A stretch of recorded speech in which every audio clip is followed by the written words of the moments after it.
Hello hi welcome to my channel. ಇವತ್ತು ಇಲ್ಲಿ ನಾನು ಬಾಸ್ಮತಿ ಪನ್ನೀರ್ ಪಲಾವ್ ಮಾಡಿದ್ದೀನಿ. ಇದು ತುಂಬಾ ರುಚಿಯಾಗಿರುತ್ತೆ. ನೋಡಿ ಫ್ರೆಂಡ್ಸ್, ಯಾವ ಥರ ಕಾಣಿಸ್ತಾ ಇದೆ ಪಲಾವ್ ಅಂತ. ಇದರಲ್ಲಿ ನಾನು ಹೊಸ ಥರದ್ದು ಮಾಡಿ ತೋರಿಸ್ತಾ ಇದ್ದೀನಿ. ನಾನು ಇಲ್ಲಿ ಇದನ್ನು ಹೇಗೆ ಮಾಡೋದಂತ ನೋಡ್ಕೊಂಡು ಬರೋಣ ಬನ್ನಿ. ಮೊದಲಿಗೆ ಇಲ್ಲಿ ಕುಕ್ಕರ್ ಕಾಯ್ಲಿಕ್ಕೆ ಇಟ್ಟಿದ್ದೆ. ನಾನು ಸ್ವಲ್ಪ ಎಣ್ಣೆ ಹಾಕಿದ್ದೀನಿ. ನಿಮ್ಮ ಹತ್ರ ತುಪ್ಪ ಇದ್ದರೆ ಹಾಕಿ, ಇನ್ನೂ ಟೇಸ್ಟಿಯಾಗಿರುತ್ತೆ. ಇಲ್ಲಿ ಎಣ್ಣೆ ಹಾಕಿ ಸಾಸಿವೆ, ಜೀರಿಗೆ, ಪಲಾವ್ ಎಲೆ, ಚಕ್ಕೆ ಹಾಕಿದ್ದೀನಿ. ಮತ್ತು ಇಲ್ಲಿ ನಾನು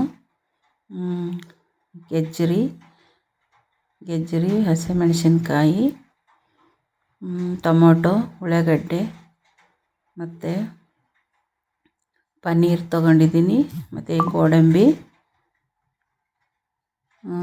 ಬೀನ್ಸ್ ಹಾಕಿದ್ದೀನಿ. ನಾನು ನೋಡಿ, ಈ ಥರ ಪ್ಯಾಕೆಟ್ ಸಿಗುತ್ತೆ ಮಾರ್ಕೆಟ್ನಲ್ಲಿ ಪನ್ನೀರು, ಅದನ್ನು ತೊಗೊಂಡು ಬಂದಿದ್ದೆ. ಮತ್ತು ಇಲ್ಲಿ ನಾನು ಮೆಣಸು ಒಂದು 6-7 ಮೆಣಸು ಕಾಳನ್ನು ಹಾಕಿದ್ದೀನಿ. ಅಷ್ಟನ್ನು ನಾನು ಒಮ್ಮೆಲೇ ಹಾಕಿದ್ದೀನಿ ಎಣ್ಣೆಯಲ್ಲಿ. ಈಗ ಅದನ್ನೆಲ್ಲ ಮಿಕ್ಸ್ ಮಾಡಿಬಿಟ್ಟು ಪನ್ನೀರ್ ಕಟ್ ಮಾಡಿ ಹಾಕ್ತಾಯಿದ್ದೀನಿ. ಫಸ್ಟಿಗೆ ಎಲ್ಲನೂ ಕಾಯಿಪಲ್ಯ ಫಸ್ಟಿಗೆ ಹಾಕಿದ್ದೀನಿ. ಈಗ ಪನ್ನೀರನ್ನ ಕಟ್ ಮಾಡಿಬಿಟ್ಟು ಹಾಕ್ತಾಯಿದ್ದೀನಿ. ನೀವು ಒಂದು ಸಾರಿ ಮಾಡಿ ನೋಡಿ ಫ್ರೆಂಡ್ಸ್. ಈ ಥರ ತುಂಬಾ ರುಚಿಯಾಗಿತ್ತು ಪಲಾವ್. ಬೆಳಿಗ್ಗೆ ನನ್ನ ಮಗನಿಗೆ ಟಿಫಿನ್ ಮಾಡಿ ಕಟ್ಟಿದ್ದೆ ನಾನು. ಇದು ಅವನು ತಿಂದ್ಬಿಟ್ಟು ಭಾಳ ರುಚಿಯಾಗಿದೆ ಅಂತ. ನೀವು ಕೂಡ ನಿಮ್ಮ ಮಕ್ಕಳಿಗೆ ಮಾಡಿಕೊಡಿ ಈ ಥರದ್ದು. ಇದಕ್ಕೆ ಬಾಸ್ಮತಿ ಅಕ್ಕಿನೇ ಬೇಕಂತೇನಿಲ್ಲ, ಮಾಮೂಲಿ ಅಕ್ಕಿ ಕೂಡ ಮಾಡ್ಬೋದು. ಈಗ 1 ಚಮಚೆ ಖಾರ ಪುಡಿ ಮತ್ತು ಅರಿಶಿಣ ಪೌಡರ್ ಹಾಕಿದ್ದೀನಿ.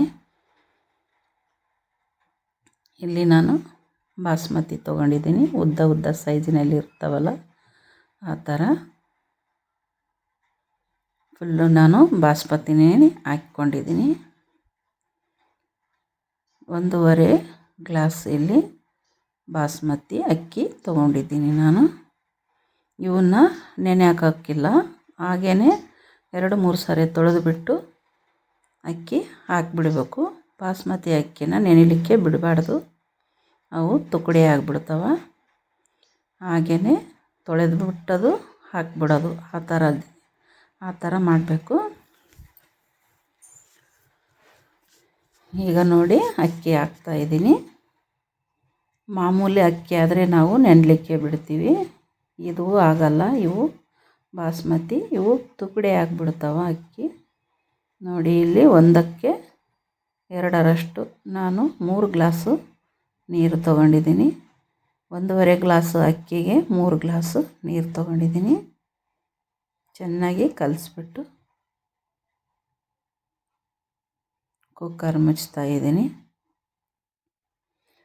ಈಗ 3 ವಿಸಲ್ ಆದಮೇಲೆ ತೆಗಿತೀನಿ ನಾನು. ನಾನು ಮತ್ತು ಕೊತ್ತಂಬರಿ ಸೊಪ್ಪು ಹಾಕೋದು ಮರೆತಿದ್ದೆ. ಮತ್ತು ತೆಗೆದುಬಿಟ್ಟು ಕೊತ್ತಂಬರಿ ಸೊಪ್ಪು ಹಾಕಿ ಮತ್ತು ಮುಚ್ಚಿದ್ದೀನಿ ನಾನು ಕುಕ್ಕರ್ನ. ಚೆನ್ನಾಗಿ ಕಲಿಸ್ಬಿಟ್ಟು ಈ ಥರ 3 ವಿಸಲ್ ಆದಮೇಲೆ ನಾನು ಸೀಟಿ ಕಿತ್ತುಬಿಟ್ಟು ಗಾಳಿಯೆಲ್ಲ ತೆಗೆದುಬಿಟ್ಟು ಈಗ ತೆರಿತಾಯಿದ್ದೀನಿ. ನೋಡಿ ಫ್ರೆಂಡ್ಸ್, ಯಾವ ಥರ ಕಾಣಿಸ್ತಾ ಇದೆ. ಪನ್ನೀರಂತೂ ತುಂಬಾ ಟೇಸ್ಟಿಯಾಗಿದೆ. ಇದರೊಳಗೆ ಗೋಡಂಬಿ ಪನ್ನೀರು ನೋಡಿ ಫ್ರೆಂಡ್ಸ್, ತುಂಬಾ ರುಚಿಯಾಗಿದೆ. ನೀವು ಕೂಡ ಒಂದು ಸಾರಿ ಮಾಡಿ ನೋಡಿ.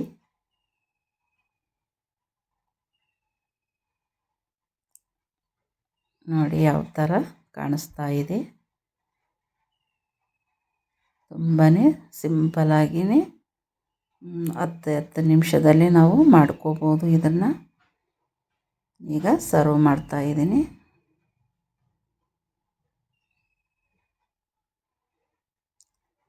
ಮನೆಗೆ ಯಾರಾದರೂ ಗೆಸ್ಟ್ ಬಂದರೆ ದಿಢೀರಂತ ಏನು ಮಾಡೋದು ಅಂತಂದರೆ ಈ ಥರದ್ದು ಮಾಡಿ ನೀಡಿ ಸ್ಪೆಷಲ್ಲಾಗಿಯೂ ಇರುತ್ತೆ.